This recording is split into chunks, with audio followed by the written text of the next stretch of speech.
Ladies and gentlemen, welcome back to the Flex Network. I'm your host, as always, Flex Shane. You can follow me on Twitter at the Flex Network One, the one and only. You guys know him as Season Long says, Alan Seslowski. How are you, brother? Exhausted, but Exhausted. we're supposed to be resting, quarantining, and meanwhile, I have so many things I got to get done. You know, you feel like you have this whole list of things you could do in your home, and yet nothing gets done. Everything from rearranging the closet to talking about fantasy football. But This is my meditation, being here with you, Shane. You know what I found? So my wife and I, we kind of go through waves where we're really into puzzles, and then we don't do puzzles for like a year, and then we do like 10 puzzles in a row.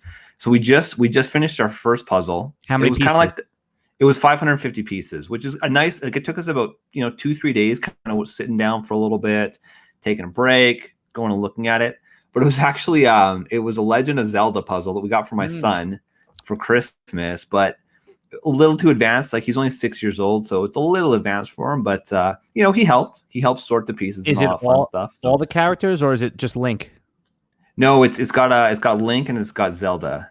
It's from I can't remember which game. It's like one of the GameCube games now. I'm a little bit older than you, but my stepmom has like flashback of me when I was, early teenager, 12 years old, playing Legend of Zelda on the TV till like 2-3 in the morning. I mean, the original Zelda for a Nintendo Entertainment System, NES.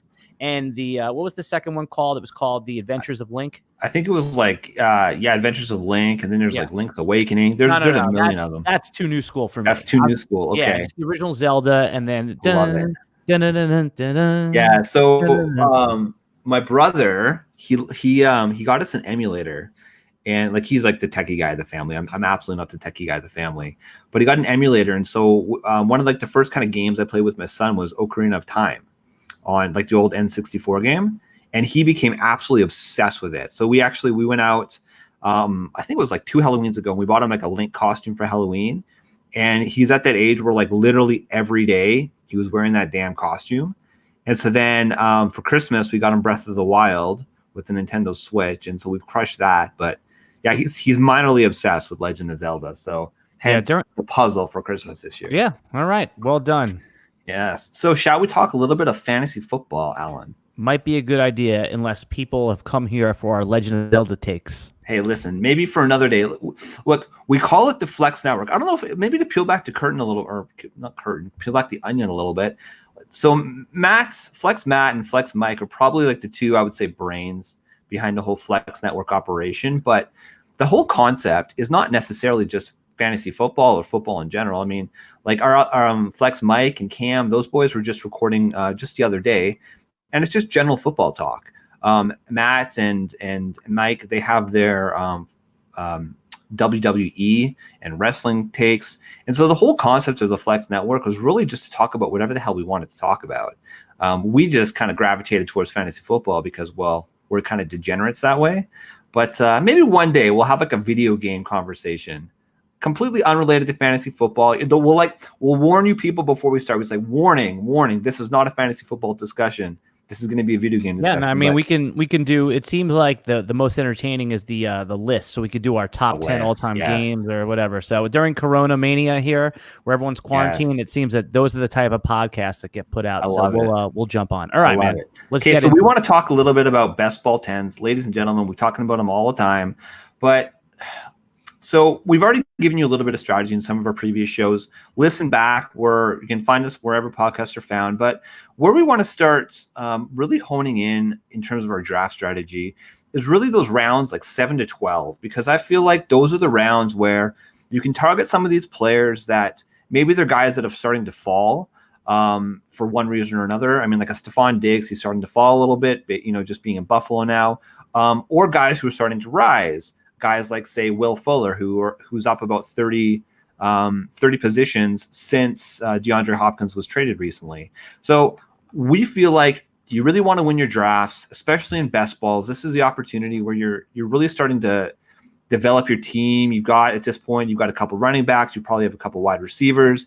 You may have gone to tight end, maybe a quarterback. So we really wanted to focus on some of these guys that you and I like. And I was saying, right around round 7 to 12 or so, which is call it the mid 70s to the high 130s or so. But that's just kind of like a general area in which we're looking to target. So, Al, I'm going to flip it to you to see. Give me a guy. Tell me his general ADP, and if you don't have it, I've got it in front of me as well here. But just tell me a guy that you know, and just tell me why you like these guys. Doesn't matter what position. Sure. So I just wrote up Hayden Hurst. He's the biggest mover in fantasy football over the last 2 weeks. So he was traded from the Baltimore Ravens over to the Atlanta Falcons to ostensibly replace Austin Hooper. Who knows what that role will be? We'll find out as the offseason goes on. But 2 weeks ago, his ADP was around 230, give or take. He was going in the 19th, 20th round of drafts. And now he's in about the 11th round, going as tight end 20, right around Jack Doyle, Eric Ebron. And he has as much upside as anybody in the top, from tight end 5 to tight end 12. So he's a player that I'm keeping an eye on, that if I pass on tight end early, I'm happy to take him as my tight end 2, pairing him with one of the, the tight end 8 or 9 in the league. So no one has jumped off the page more than Hayden Hurst as far as ADP movement. Yeah, I love it. I mean, so one of the great things I love about Best Ball 10s is it shows you their ADP, but then it shows you their highest and their lowest. So the highest that he's actually been taken is 99, which is, that's not horrible when you think about, okay, it's going to be right around the tight end 12. So a late tight end 1, early tight end 2. Yeah, when people are on him. The fact, I'm sorry? Yeah, people are on him. He's not a sleeper or a secret. He's just a mover. But the thing is, people are on him, but Austin Hooper was being drafted as like the tight end 4 or 5 before. And Hayden Hurst, who obviously Baltimore drafted in the first round a couple of years ago, thinking that he was going to be this uber athlete. And that's, tight ends are so tough to really prospect from the college game up into the NFL game, that one of the big things they really look at is size and athleticism. So Hayden Hurst, he's an athletic freak, which is one of the reasons why Baltimore reached on him. So I could see a team like Atlanta that really, I kind of like Atlanta this year in general. They were one of the highest passing teams last year. I would expect that to continue again this year. Matt Ryan loves to throw the rock, and Hayden Hurst, man, if he could develop the trust with Matt Ryan, I absolutely love that. Yeah, as at that value, like you can't really beat that. You hit all the key points for Hayden Hurst, and we can move on to the next guy. But the stat that popped off the page for me was that even in his limited target share, he caught 30 of 39 targets thrown his way. That's about 75+% of his targets, even just a little bit more. Real good, nice, soft, big hands. So, and Atlanta's shown that if indeed that the player at any of the receiving positions is good, that they will throw the ball to them. So this year, Julio Jones, Calvin Ridley, and I liked Russell Gage a little bit last year, but I think that when you trade a second-round pick away to get a player, your intention is probably to use him. So Hayden Hurst. Absolutely. How about you? All Who right. did you mark as a mid-round best ball target that might be moving around a little bit? My friend Alan Seslowski. It's a good thing you're sitting down, because you're gonna roll your eyes, because I this is pretty much my go-to take every single time. This is my go-to take, and you know who I'm gonna say? The man's name is Darius Geis. You're getting Darius Geis right around the middle to early 7th round. His ADP is 76 right now, going back about 2 weeks, so that's kind of post free agency. And what I'm finding is that, obviously, as certain players run, like relative to the running back position, let's say, as players fall, naturally that means that other players are rising. And what I'm finding is that as we're getting closer and closer to the draft, some of these rookie running backs are starting to climb up, like Cam Akers is starting to climb up. He's right around Darius Geis. He's now 71. Other guys like J.K. Dobbins. Clyde Edwards-Helaire is on the move too. Clyde Edwards-Helaire. Yeah, he's at 75. So he's being drafted pretty much right before Darius Geis at this point. I'm predicting Helaire will move into like the early 4th, late 3rd round by it's all said and done. I think that he's a player that's moving up everyone's rankings. Well, you know what? Actually, let's hold the Clyde Edwards-Helaire conversation for a little bit, because actually he was another guy on my list that I do want to talk about. But so the reason I like Darius Geis is because, Al, what do we always talk about in these best balls, right? We're not in it to finish 5th. We're not in it to finish 4th, 2nd. Right? We don't want to finish 2nd. Well, it depends. See, I'm a little bit more conservative than you are, so I like to play in the top 3s. Okay. Which means, if at least if you finish in 3rd position, then you're going to get a credit for next year, which you can parlay into more best ball, which is always fantastic, right? In order to make money in these things, like in order to like really if erase you want to really exactly, if you really want to make money, I mean, even in the top threes, it's again for the $10 entries. If you win first, you're winning $75. There you so go. That's a pretty good return on your investment, right? And I just like to just a little bit less risk, because I find that in these classics, which is just first place wins and second place gets like a $5 credit or whatever it is, it's just there's a lot of luck over and above everything else that also comes into play. Whereas finishing in top three, I feel like more often than not, I can probably cash. Yes. At least 1 in every 5 of mine, which that's a pretty good ratio. So last year I cashed in about 50%. That's what you really, really want. But I want to hear your original point about how that correlates with a player like Geis. So the reason that it correlates with a player like Geis is because people are scared off by this guy, man. He's going into the third season, and frankly, he hasn't played an entire season since he started. Obviously, when his rookie campaign, he went out in preseason after an electric run. And then last year he played 5 games. But again, he was injured the entire time. He looked good. And that's the thing. Darius Geis, you guys forget this, but 2 years ago when he came out, and there was at least a conversation between, okay, who's the RB1? Is it going to be Darius Geis or is it going to be Saquon Barkley? I think, after all the dust settled, everybody was pretty clear with, okay, Saquon is the 101. But if it wasn't for a freaking generational level talent, Darius Geis was in the conversation for being that first overall pick in dynasty drafts. And so the fact that Washington really hasn't gone out and secured anybody, they re-signed AP, which whatever, it kind of is what it is. He's just like a body. I think this is kind of a do or die year for Washington. I would honestly be surprised if they went and they drafted a guy on day 2. If they draft a guy on day 3 or later, it's pretty much a depth position at that point, right? It's a depth play. I want Geis to happen, maybe not as much as you do, but pretty much almost the same as you do. I really want him to happen. And I agree with you also that the only thing stopping him is the injuries. Yeah. And that's why he's priced in the 7th round and not the 3rd round. Okay. Of course. So absolutely. That said, Bryce Love, who was drafted last year in the 4th or 5th round, something like that, is coming back. Now, remember, going back to Bryce Love, if he would have come out a year earlier, he was the consensus RB1 in the class and then had that horrific injury where it pushed him to somewhere of a late round day 3 flyer. Yep. By all accounts, I mean, he's going to be recovered and competing. So I think that, given that Darius Geis couldn't stay healthy, that he is a prime candidate to at least start the year in a committee. Now, his price is commensurate with the upside, so I still think it's a great buy, a great target by you in the 7th round. But I'm not as sure that he's going to explode. Just not even. You have the health working against you. You have the veteran Adrian Peterson, the threat of Bryce Love, and also didn't they just sign McKissick? Yes, JD McKissick. Yeah. So, and he has proven to be at least someone who can be effective in the passing game in that Chris Thompson role. So I think the price is wise with the upside, is locked in with the upside there. Yeah. So I agree with the pick, but I'm operating with a little bit of caution, or managing my expectations is probably a better way to phrase it. That's totally fair. Who you got for me, Al? All right. Well, another guy that shot up the boards, and he's been one of the more polarizing players, even though he's only been in the league for 1 year, is Darrell Henderson.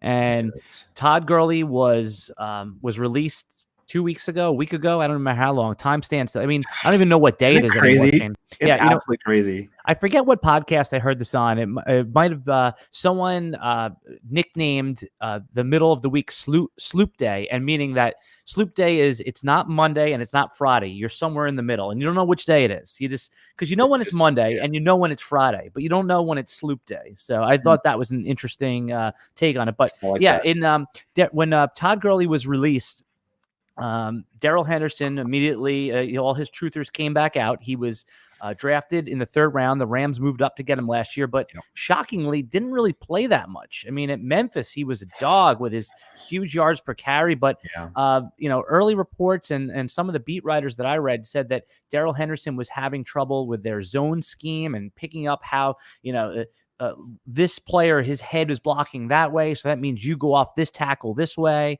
So he was having trouble picking up the offense. So the Rams don't really have any draft capital to get another running back. And unless they sign one of these beat up veterans, I mean, it looks like Darrell Henderson's going to get his shot to shine in this offense. So at his 7th round ADP, he's going back to back with Geis. I'm interested. Yeah, I mean, one of the, I'd say, overall general underreported narratives of the season last year for the Rams was just how generally poor their offensive line was. So Football Outsiders had them ranked at the 19th overall offensive line. You compare that to previous years, which I'm actually just, I'm going to filibuster here while I pull it up. It was 2018, number 1. They're ranked number 1 by Football Outsiders. So that's a pretty drastic difference when you look at just the overall success in general of that run game, right? People, look, the thing about Darrell Henderson is the fact that the general belief last year was that Sean McVay was trying to, let's say, manage the workload for Todd Gurley, right? Because of the knee situation. But the reason that I'm reluctant to even believe in a guy like Darrell Henderson is because he had every opportunity to kind of take that next step forward, so that inevitably when Todd Gurley was traded or cut this season, he would have had the opportunity to step into that RB1 position this year. I think that one of the reasons he had such high draft capital last year was because, and I'm talking about in rookie dynasty drafts, was because the belief that A, Todd Gurley at any minute could be out for the season, and B, he might be off the team in a year, which guess what? It's happened. Look, where you have to draft Darrell Henderson is literally right around Darius Geis in the 7th round. Now, I could see that, yes, there's definitely upside to be had there. But for one, he hasn't really shown to me that he could do it. I guess you could argue not really as Darius Geis. Right, but let's give him a year though. I mean, he, like I just said in my comments before, is that he wasn't picking up the complicated scheme in year 1. I mean, isn't he in a position to really to take that step forward and get those opportunities? I mean, we're not as excited about the Rams offense as we were a year ago, but at his current price, I mean, if you miss on Darius Geis, I mean, he's got to be close to the next running back on your board. Yeah, you know what? I mean, for me, I'm probably not going to have a lot of Darrell Henderson because I'm at the point where there's kind of like the running backs going near and around him are, Darrell Henderson, Darius Geis, Raheem Mostert, and then it kind of falls off a cliff. I guess Kareem Hunt's right in that area, but like Ronald Jones, I don't really trust. James White, I don't love. Mostert and Kareem Hunt are going in the 5th round. Darrell Henderson's going in the 7th round. The guys that are going after him, yeah, it's about 10. Or Sony Michel, right. James White, Ronald Jones, Tariq Cohen, Jordan Howard. Not a lot of secure options there. I mean, then you're talking about the high-end handcuffs like Mattinson and Tony Pollard and Boston Scott. So I think Darrell Henderson is the last, in best ball at least, the last running back that has any hope to be a starting running back on his team.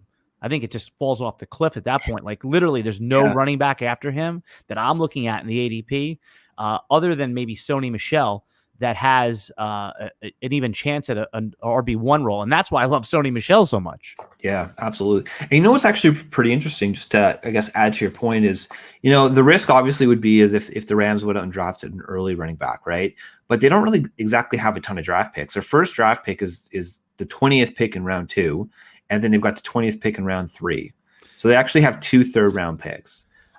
I wonder if they have, I think I know, they have a lot more issues that they probably should be addressing at that stage in the draft. Could that be a Devontae Freeman landing spot instead of drafting a rookie there? I mean, absolutely it could be. I mean, Devonta Freeman at this point, like he's still out there, which a couple weeks after free agency, that basically means that he probably won't get a job until after the draft. Right. I mean, at this point, people are like, I'm willing to wait for a guy like Devonta Freeman. If I can't get my guy that I've targeted in rounds, 3 or 4 or something like that, then I'm going to go and I'll try to sign a guy like Devonta Freeman. But, just the fact that they don't have a lot of draft capital, and especially early draft capital, means that if they are going to be drafting a running back, it'll probably be in one of the later rounds, in which case, I mean, Darrell Henderson, it's his job to lose. I guess would be the best way to say it. I mean, the confidence is low on him. I could see Darrell Henderson, he got pushed up from like the 10th round to the 7th round. I could see him falling again, but I'm buying at that price just on the chance. Like you said, we're gunning for the top portion of our best ball leagues. And Darrell Henderson, you could see the case where he's a top 12, top 14 running back, right? You can see it. Yeah, you can see it, absolutely. If you could see that in the 7th round of your best ball draft, I think that's a player worth considering. Now, in redraft formats, okay, there's probably a different approach. You're probably looking to take your QB in that round, but there's not many players that you're going to get in the 7th round that could literally win you the draft. No, that's a really good point. And I think what this kind of tells you that if you accidentally like absolutely whiff, or say you decide to take a tight end early or one of these quarterbacks early, and you're just really, really thin at running back, one of the ways you could probably potentially win your league is to get a guy like a Darrell Henderson, or I would argue like a Darius Guice. These are the kind of players that you have to target if you end up fading running back until a little bit later, because anything beyond that is pretty much dirt, and you're banking on getting lucky at that point, which I don't love luck. I don't love it. So, okay. So I'm going to kind of cop out a little bit here. Right around the middle of the 8th round, so right around pick 89, 90, there's actually a couple wide receivers that I'm really gravitating to. And really, it just depends on whichever guy falls to me at this position would be the guy that I would be interested in taking. But 3 guys that I actually really love right around this range is Jamison Crowder, who's going at number 89, Darius Slayton at 90, and then a guy like John Brown at 92. So I guess I'll touch on Crowder first of all. At this point, he's kind of the only show in town, right? And they just signed Brashad Perriman too.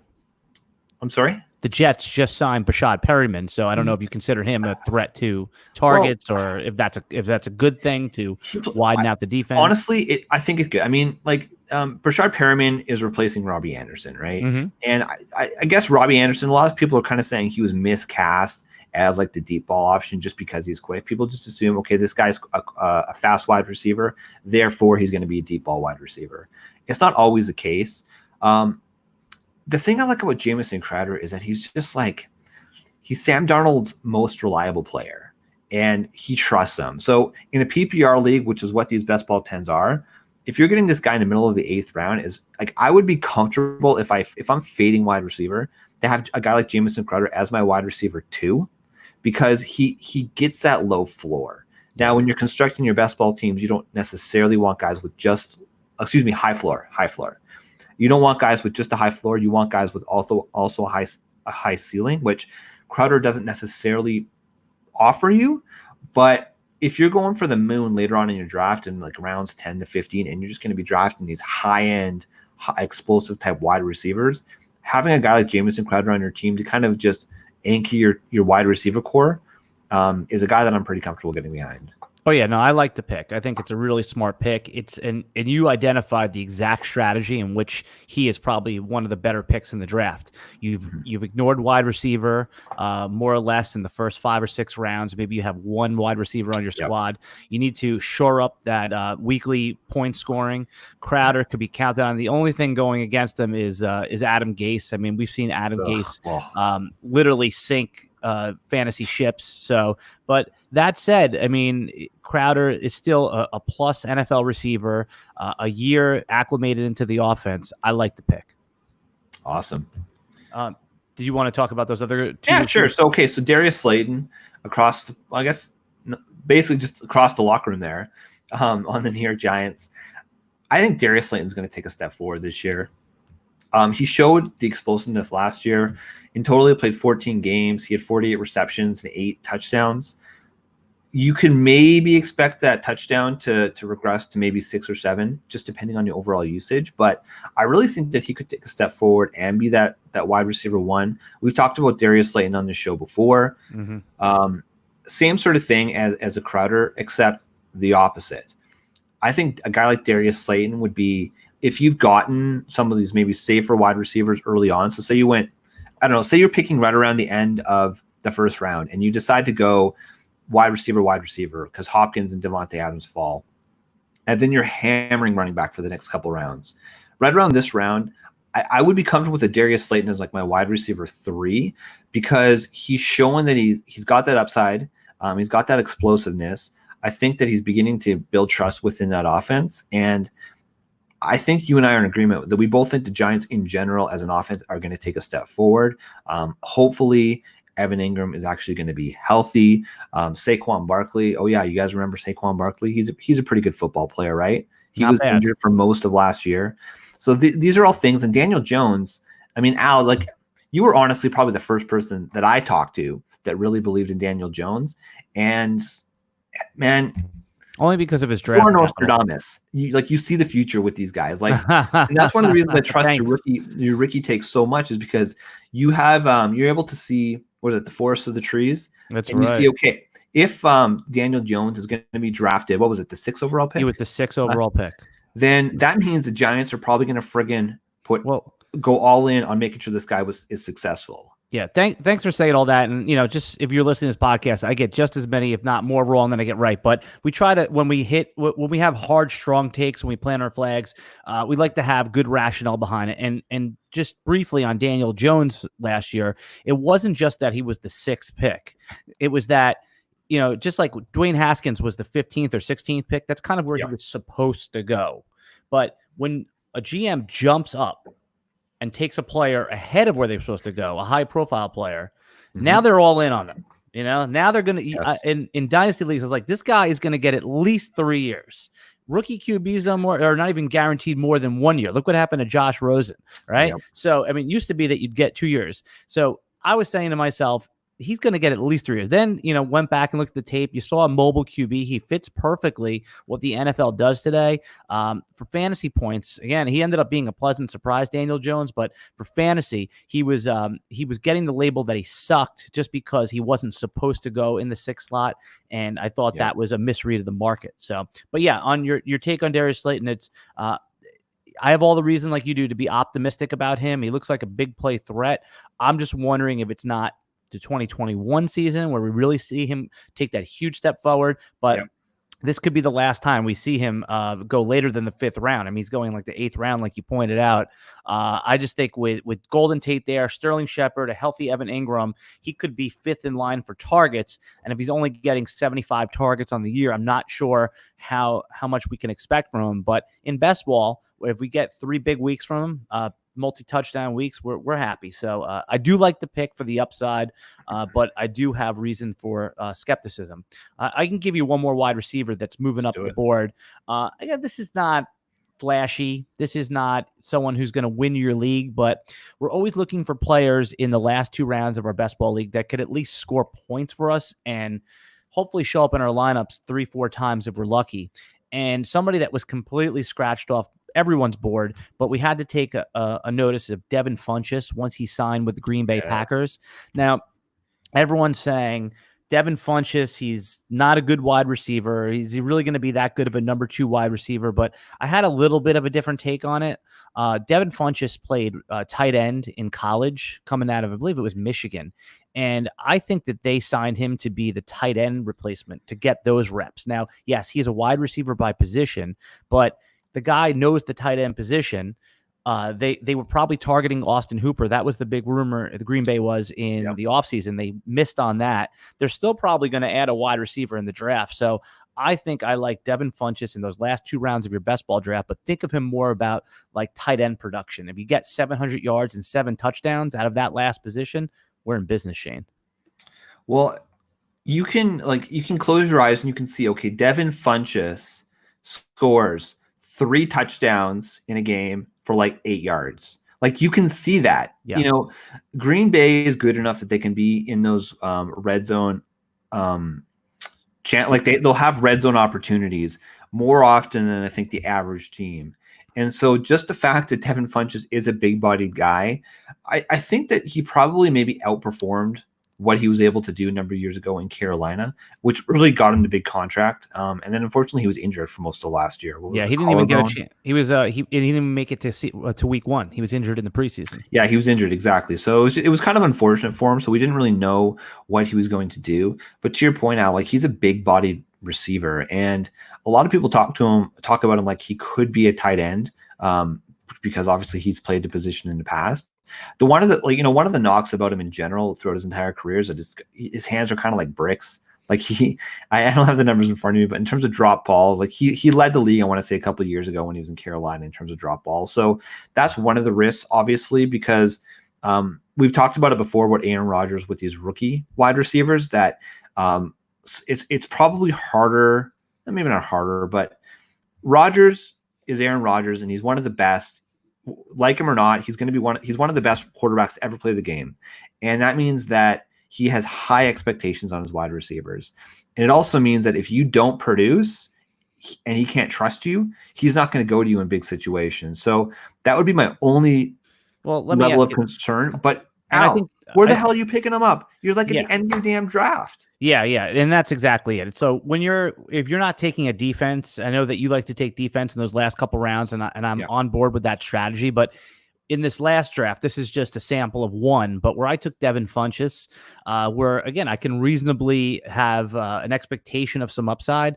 Other receivers going right around, or other players, I'll just open it up to all players that went right around there, were like C.J. Uzma, Darren Fells, Jay Sternberger, Will Dissly, Gerald Everett, and another running back I like for some upside is Jerick McKinnon. So those are the type of players going in the last two rounds of this recent draft I went with. So Devin Funchess in the 18th, 19th, 20th round, if you need to add that seventh receiver, I think is a reasonable pick. Yeah, I mean, guys going around him, or another guy who was pretty popular last year is J.J. Arcega-Whiteside. Give me Devin Funchess all day over any of those guys that you named. How about D.D. Westbrook or Devin Funchess? Who do you like better? Honestly, probably Funchess. Right. That was my point. Absolutely. That was my point. So not to pivot on a specific player, but I think what's kind of interesting is that at this stage of the draft, round 7, 8, 9, this is also where the tight ends really do start to come off the board. Tyler Higbee is pick number 87. A guy that I like a little bit later is Jared Cook at pick number 94. Again, if you're just absolutely fading the tight end position because you want to snag up some of these guys, like your Darrell Hendersons, like your Jamison Crowders, and you're completely fading tight end, are you cool if Jared Cook is your tight end 1 in best ball? Yeah, I mean, he's super old. I mean, the guy he's probably close in age to Tom Brady, and there's guys that I like that they're going a little bit later. I mean, I never really think about Jared Cook when I'm picking. Okay. I always pass on him, and probably foolishly, I probably should get some of him. But some of the names. He's 32, by the way. So Tom Brady's still got about a decade on him. Wait, he's 32? So, yeah. I think he's older than that. Jared Cook. I'm looking at his profile right now. He's 32 years old.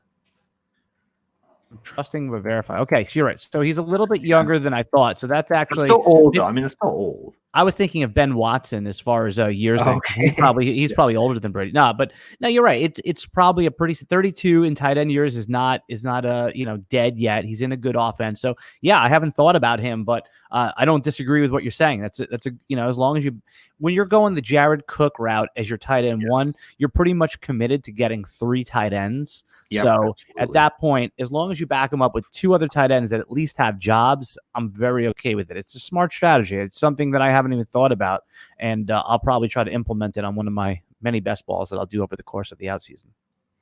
Okay, Al, so we're going on just a little over 30 minutes here. Is there any other guys that really jump out to you that we can maybe close this conversation off for the day? Yeah, I mean, everyone has scratched Royce Freeman off their list. I think that he is worthy of a late round pick in case he ends up somewhere in a good situation. Yep. I think he would be a candidate to be traded on draft day. I'm not super excited about him. Other quick hitters on some names. Damian Harris is right now being presumed as the backup. That may not necessarily. Who's Damian Harris again? Oh, that's right. That running back for the Patriots. That's right. Okay. They spent the 3rd round pick on. Now, again, we're presuming that he's the backup, but even if so, I think he's in for at least a 35% workload share this year. They're going to be run heavy. I think he's an interesting guy in the 15th round. And then another player, I mentioned him before, is Jerick McKinnon, who restructured his contract to stay in San Francisco. And who the hell knows what's going to happen in San Francisco's backfield. But if you get Jerick McKinnon in the last 2 rounds of your best ball draft, he'll probably have a week or 2 where he's an RB1. So that's my lightning round of guys. Do you have any before we sign off? No, I mean, I can really just list off a few guys that are here that I mentioned on my sheet that are going in various different rounds. But like, I feel like Anthony Miller at pick 130 is probably pretty good value. Even a guy like Henry Ruggs, who he's probably one of the more polarizing, if not the most polarizing player this year in the draft. But right around 143, he shouldn't be. He should be the wide receiver 1 in this class. You know how I feel. I know that's why I'm saying that's why it's so damn polarizing, because I don't agree with that. But that's a conversation for another day. Yeah. But I think, at pick 143, that's probably pretty good value because Ruggs is, he ran a 4.27 at the combine. He's got the wheels. One of his criticisms is that he doesn't always play to his speed, which gives me some pause sometimes. But if he can get in the right situation, aka like a Hollywood Brown last year, he's got the opportunity to put up 2-3 touchdowns in a game. And at that late in your draft, you want just guys to pop off the page for 1 or 2 games, and that they'll meet their value. So absolutely. All right, Al. So you can follow Alan at Alan Seslowsky, AlanSeslowsky, Seslowsky. You can follow me on Twitter at the Flex Network 1. Guys, if you like what you're listening to, please subscribe. Follow us on podcasts. You can listen to us on Spotify, Apple Podcasts, anywhere you download podcasts. For Alan, for Flex Matt, I am Flex Shane. We are the Flex Network.